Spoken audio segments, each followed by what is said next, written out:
May 10 milyong piso ng pabuya laban sa puganteng si Pastor Apollo Kibuloy ayon kay Interior Secretary Ben Abalos. Nagbabala rin ng Philippine National Police laban sa mga taong kumukup-kup kina Kibuloy. Nasa frontline na balitang yan, Brian Castillo. Ang batas ay batas, ang may kasalanan mananagot. Ang arte. Action star. Ang batat. Ang may katalanan. Hindi, alam mo, pa-action star din ito si no? Hindi bagay. Hindi, sa totoo lang, huwag niyong ginagaya kasi si Duterte. Ang dami kasi ngayon na gaya-gaya kay Duterte. O akala nila, magiging okay yung nila pagka Hindi, totoo, walang biro ito. Feeling talaga nila magiging okay sila pagka ginaya nila yung style ni Duterte. Huwag ganun. Kasi alam naman ng tao na hindi kayo ganyan. Oo, huwag kayong mulero. Halatang acting Sabi niya, may batat. Ginagaya mo ba si Coco Martin? May batat. O, sabi niya, ito, play natin May 10 milyong piso ng pabuya laban sa puganteng si Pastor Apollo Kibuloy ayon kay Interior Secretary Ben Abalos. Nagbabala rin ng Philippine National Police laban sa mga taong kumukup-kup kina Kibuloy. Nasa frontline na balitang yan, Brian Castillo. Ang batas ay batas, ang may kasalanan mananagot. At yan ang gagawin namin, Pastor Kibuloy. May warat, wala kang kasalanan? Sumuko ka. Sumuko ka.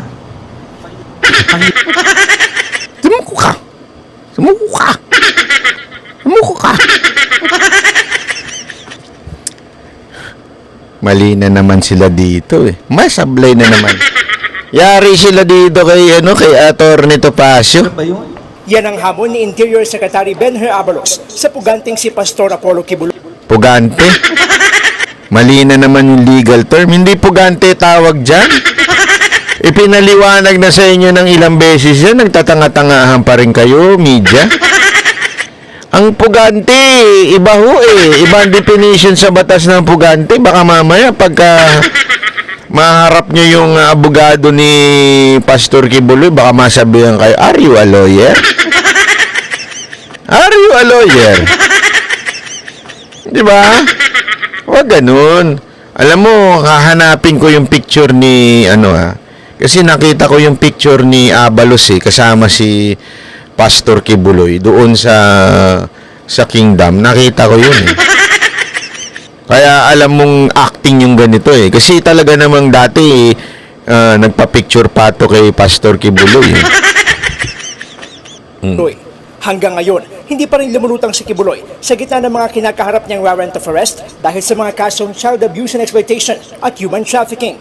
Para mapabilis ang pagtugis, inanunsyo ni Abalos ang 10 milyong pisong pabuya sa sino mang makapagtuturo sa kinaroroonan ng pastor. Grabe, 10 milyong pabuya. Hindi kaya ito yung ibabaya dapat sa akin? Ha? Hindi kaya ito yun? May Baka ito yun. Ano sa tingin nyo? Hindi pinangalanan ni Abalos kung kanino galing ang pera. Pero mga tao raw ito na dismayado na sa patuloy na pagtatago ni Naks naman, hindi pinangalanan. Sure? Hindi ba galing sa confidential funds yan? O sa intelligence funds? Nako.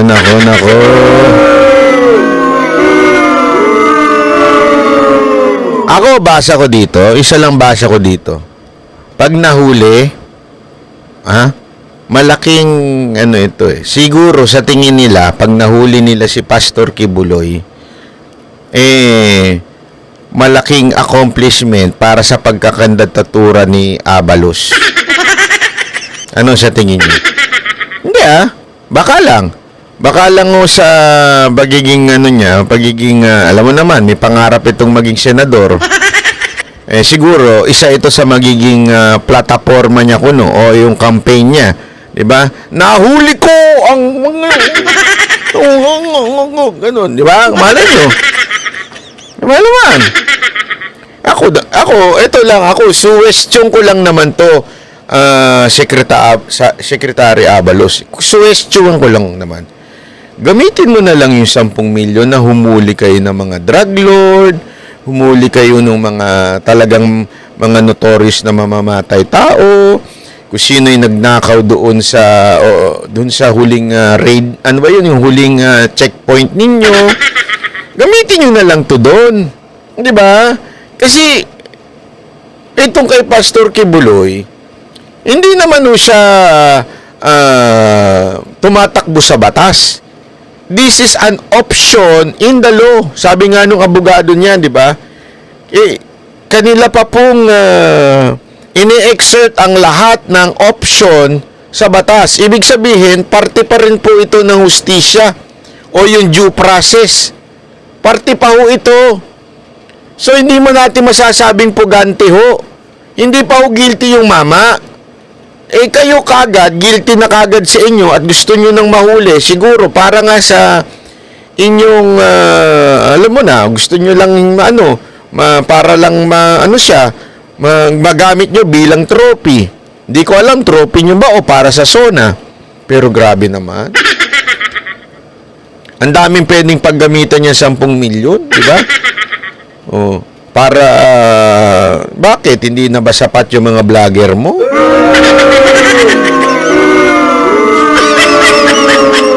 Hindi. Ako, nagtatanong lang naman, ha?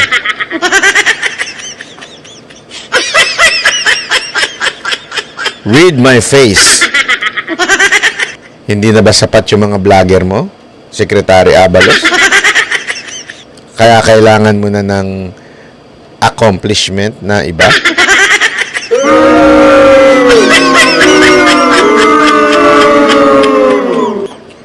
Meron akong alam, di ko sasabihin. Kala ninyo. Basta, secret. Kibuloy. Sabihin na natin frustrated. Parang tinatapakan ang sistema ng pamahalaan. Parang niyuyurakan eh. Magsiserve ka ng warrant para ikaw pa masama. Hindi ba? Sir, sa dami naman ng pinadala nyo, ilang batalyon yun? Sana kung first time yun. Sir, pangatlong beses na yun, wala naman nangyari ng first and second. May pumalag ba ng first and second? Pagkatapos din yung gumawa ng ganyan, kayo pa magpapaawa ngayon na piling api. Kayo pa yung naapi, ha? Kayo pa talaga. Wow! Kayo yung nag-akusa, kayo na nga yung lumusog doon na ilang batalyon ang dinala ninyo, tapos ngayon kayo pa yung api? Abay, dinaig nyo pa yung mga dramateros, ha? Pagkatapos yung mag-akusa na may spy, pagkatapos yung mag-akusa na pataasan ng ihi, biglang nung kayo binanatan, biglang api kayo, nagsumbong kayo doon sa budanding na babae. Ano to? Pabiktima? Ano sa tingin mo, Ana Rot? Nagsumbong pa sila doon sa balyena eh. Dagdag pa ni Abalos, kung totoo ngang inosente si Kibuloy, lumantad na siya para linisin ang kanyang pangalan. Meron tayong tinatawag na korte, no? Oo nga! Yun pala, alam mo pala eh. Alam mo pala eh. You know. O bakit para saan pa yung 10 million? May korte naman pala tayo eh. May paraan para gawin ng mga bagay-bagay. Nag-a-appeal pa yung abogado ni Kibuloy. Tapos sasabihin nyo ngayon, nagtatago na. May appeal pa eh. May ginagawa pa eh. Alam mo palang may husgado tayo, pero ang asal mo, asal husgado ka. Pambihira naman, sir, oh. Sumurrender na lang po tayo para matapos na po ito. Harapin po natin ang akusasyon. Wala pang komento ang kampo ni Kibuloy tungkol dito. Bukod naman sa pastor, may tig 1 milyong pisong pabuya na rin para sa ikadarakip ng 5 pang kapwa niya akusado. Yan ay sina Crescente Canada, Pauline Canada, Ingrid Canada, Sylvia Semañez at Jacqueline Roy. Nagbabala naman ang Philippine National Police sa mga nagkukupkop sa mga anil ay pugante. Obstruction of justice. Yun po yung pwedeng ikaso sa mga tao na nagtatago. Kaugnay niyan, pag-aaralan din daw ng pulisya ang posibleng pananagutan ni dating Pangulong Rodrigo Duterte. Yan ay matapos siyang sabihing may nalalaman siya sa kinaroroonan ni Pastor Quiboloy pero hindi niya raw ito sasabihin. Any statement na nasasabi ko yung aking tao, talagang pinag-aaralan po namin. Kung Seryoso talaga eh, no? Sineryoso talaga nila yung... Hindi, actually, napanood ko naman yung buong interview. Hindi naman si PNP chief, yan ang sinasagot niya. Mali lang yung... Alam mo naman ng media, magaling talaga sumalsal eh. Hindi iyan yung tanong na sinasagot ni PNP chief. Ang tanong niyan, sinasagot niyang yan, ay yung kung sakasakali bang may mga magtatago kay Pastor Quiboloy, may sakasakali bang ano ang batas na pananagutan nito. So sinabi ngayon nito ni PNP chief, ito yung batas na ganito, ito. Pero hindi binanggit nung media yung Duterte. Sinabi na lang nung media after nang sumagot nito. So, ibig sabihin, ikininik na lang nila. Para talagang ang dating, papahuli si Duterte.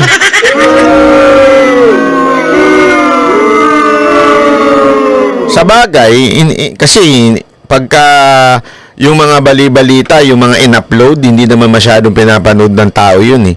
Ang pinanonood ng tao yung sa television eh, yung mga primetime news eh. Sa primetime news, ang dating talaga, parang ipahuhuli ni PNP chief si Duterte. Walang ganun.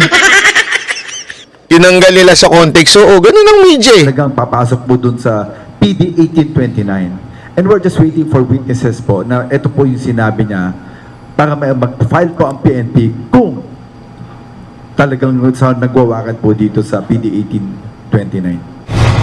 Sa gitna niyan, nagkaroon ng balasahan sa pamunuan ng Davao City Police Office. Pinalitan ng lahat ng station commanders at officers in charge sa 19 na police station ng Davao City.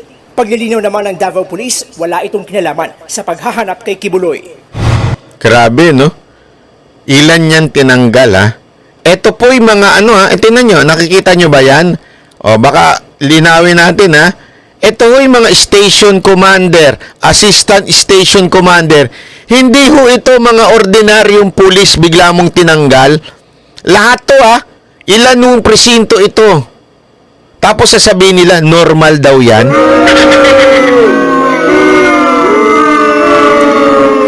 Alam mo, hindi naman tayo pinanganak kahapon. May mga kaibigan tayong mayor, may mga kaibigan tayong mga RD. Alam ko ho yung sistema ng ganyan.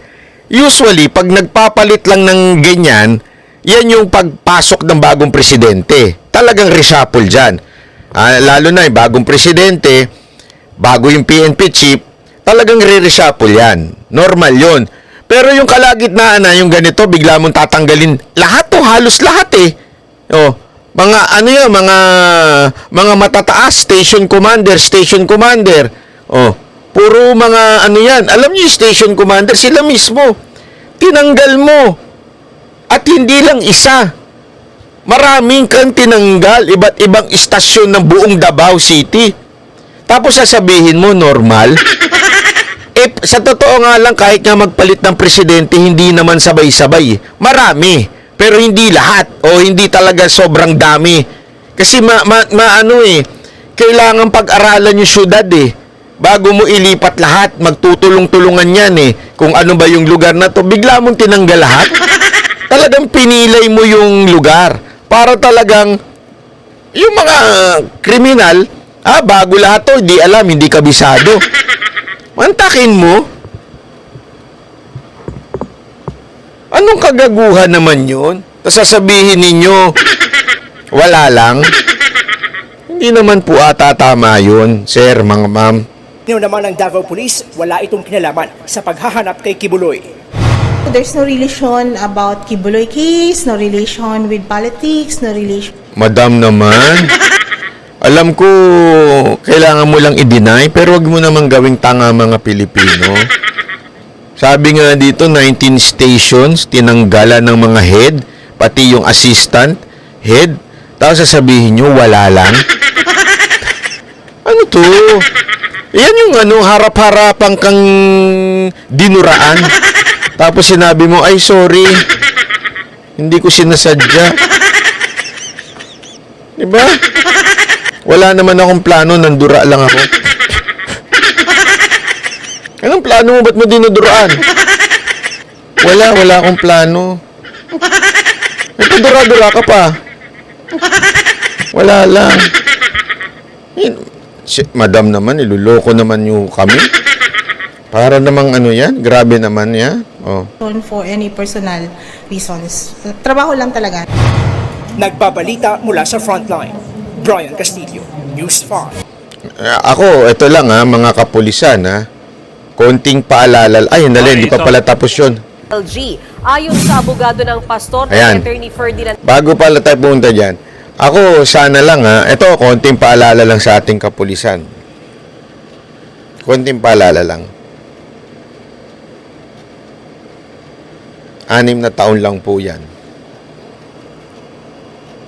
Mga sir, mga ma'am, 6 na taon lang po. Baka nga, hindi pa tumagal Sana ho, ang gawin ninyo, yung trabaho nyo lang talaga. Wag sana tayong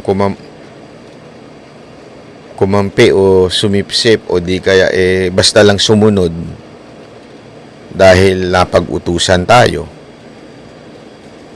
Alam naman po natin yan. Wag na ho tayo magpaikot-ikot. Alam na natin yung ganyang kalakaran. Pero alam nyo naman, may limit yan, mga sir, mga ma'am. May limit yan. May limit ng, sige, coordinate. Pero may hangganan naman yun. Hindi kayo forever na nandyan. Yun lang. Akong paalala lang, Ako lang yung nagpapaalala lang sa ating mga kapulisan. Alam mo, pinakakawawa dito talaga yung mga nasa baba Sila yung nadadamay sa pamumulitika ng ibang mga tao. Maawa naman kayo dun sa mga nasa baba. Kasi sila nadadamay. Di ba? Kawawa naman. Kawawa lang. Topacio, grossly disproportionate o labis na hindi akma ang reward money para sa mga kasong child abuse and exploitation at human trafficking na hinaharap ni Kibuloy. Labag daw ito sa Equal Protection Clause ng Konstitusyon. Hindi rin daw tama na galing sa mga pribadong individual ang pabuya. Ayon kay Topacio, dapat may memorandum ang reward money at kadalasan daw galing ito sa intelligence funds ng DILG. Hinamon din ni Topacio si Amalos na pangalanan ang nagbigay ng pabuya. Sa kabila niyan, hindi pa rin daw susuko si Kibuloy. It only shows that there is political persecution. He's being singled out. Yun. Why would you surrender to a government that is persecutory? Alam mo, tama Sa lalo nilang ginagawa, tama ito si Atty. Topacio Sa lalo nilang ginagawa niyan, lalo nilang pinatutunayan na talagang sinisingle out nila si Pastor Kibuloy. Talagang pinapatunayan nila na pinag-iinitan. 'Di ba? Kasi obvious yung paglagay ng 10 million. Ibig sabihin, talagang desperate move ka na. Desperado ka na mahuli yung tao no matter what. Hindi nga din tama yun na kumuha mula sa, kasi sabi ni Abalos, di ba? Mula sa mga pribadong concern. Sabi ko, anak ng weapon. So, sino yung mga pribado na yun? Yung mga galit kay Pastor Kibuloy? Ganun ba yun? O yung may mga interest sa pagmamayari ng KOJC? Huwag kayong tanga dahil ang KOJC nasa na ni Pangulong Duterte, wala na kay Pastor Kibuloy. That is the problem with this government. Tira ng tira yung mga opisyal natin. Hindi nakikita ang ramifications. Ganun na nga Hindi, alam mo, Atty. Topacio, kung bakit tira ng tira. Kasi, pagka ikaw talaga ay sumisip-sip, o di kaya may pangarap sa politika, para si Trillanes, tira ka na lang ng tira, di ba? Tira ka ng tira. Ibig sabihin, bahala na. Kahit ano na. Kasi nga, desperate ka na Gusto mo na accomplishment. Kasi nagmumukha kang tanga na hindi mo mahuli-huli lahat ng wanted. Bakit? Lahat ng wanted, di nila mahuli. Di ba? Meron nga sila nahuli, nawala pa. Pero yung wanted, hindi nila mahuli. Kaya talagang desperado na sila. Ngayon, because of that, lalo tuloy lumalabas na medyo may discrimination na nagaganap. Kaya nga sabi niya, mas lalo tuloy kasi nga, dahil nga sa pagiging, wag na natin sabihin bida-bida. Bakit natin sasabihin bida-bida? Pero, pwede. Ang tinitingnan nila, this administration has become an administration that ignores the rule of law and tramples upon individuals. Ayun, tindi nito paso. Ay nako. Anyway, sana lang hindi ako may payo ako kay Secretary Abalos. Kung ako sa iyo, kung gusto mo magbida-bida, anuhin mo na lang yung mga marami naman diyang pwede kang pag-initan I mean, pwede mong hulihin. Sigurado ma-appreciate ka pa ng tao. Yung hulihin mo yung mga talagang drug lord, mga Chinese mafia, yung mga addict sa mga nagtutulak, 'di ba? Yun. Sigurado ako pag marami kang naparusahan gano'n, marami kang nahuling ganyan. Sigurado ako aangat ang dumadaus-dus mong rating. Hindi totoo kasi kita mo naman yung mo. Hindi ka nga napapasok sa survey. Di ba? Kahit anong pagpapakit mo, kahit anong pagsali mo sa mga teleserye, hindi ka umaangat. Hindi kasi, alam naman natin yung gimmick na yan Hindi, I mean, wala naman masama. Kung sakaling pumasok ka ng teleserye, hindi ko naman sinasabi pag nag-artista ka na, masama. Hindi na sinasabi natin kasi ako naniniwala naman ako na may mga artistang matino naman. Pero hindi yun ganun. Hindi yun matik na pag naging artista ka, okay ka na. Mananalo ka na. Hindi ganun yun, Kasi nasa accomplishment pa rin yan. Itong ginagawa mo kay Pastor Kibuloy, it's a sign of desperation. Ika nga. Desperate na desperate kayo kasi wala kayong mahuli. Wala kayong mapatunayan na kahit na Di ba? Wala Sabi nga nito isa, bakit dinala yung mga smuggler ang hulihin nyo? Hindi, totoo lang Isipin nyo to. Isipin nyo, kunwari smuggler yung nahuli. Yung mga nagpapataas ng presyo ng ating mga pagkain, bigas, manok, lahat. Yung mga nagpapataas. Tapos dahil sa paghuli ninyo, naibaba nyo ang presyo, maniwala kayo sa akin. Hindi mo na kailangan ikampanya sarili mo. Yung taong bayan na magboboto para sa inyo. Ganyan ang nangyari kay Pangulong Duterte.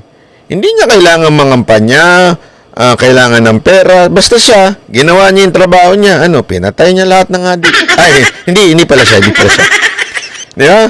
Ano ginawa niya? Lahat ng durugista sa kanila. Lahat ng mga snatcher. Lahat ng manyakot. Hindi niya na kailangan yung... Nakita mo ba si Pangulong Duterte na pumasok sa pelikula? Gawin mo lang yung trabaho mo ng tama. Hindi sigurado taong bayan na mag-aangat sa'yo. Di ba? Kung ang puro ginagawa mo, puro, alam mo yung pa-charming lang. Meron pa... Baduy talaga. Hindi ko alam kung sino nag-suggest sa inyo. Sinong vlogger nag-suggest? Sino kausap mong vlogger? Masampal ko nga. Hindi kasi sablay Alam mo, marami kasi talaga, alam nyo ba marami kasing gumagaya sa style ng mga Duterte. Yung pagiging matapang, si Pangulong Duterte at si VP Sara Duterte. Matapang sila, si Baste, matapang. Pero merong truthfulness. May puso. Yung tapang nila out of concern sa masang Pilipino. Concern sa mga ordinaryong Pilipino. Hindi katulad ng iba, tapang-tapangan lang. Matapang ka lang pagkakalaban mo ang iper-persecute mo. Hindi ganun. Si Pangulong Duterte, matapang, meron siyang ang tawag dito, meron siyang passion, matindi, dahil sa pinagtatanggol niya yung mga Pilipino, yung mga ordinaryong Pilipino. Yun ang may ano doon. Yun yung wala sa inyo. Ang nakuha nyo lang yung tapang. Diba? Yung tapang na wala namang kasaysay-say.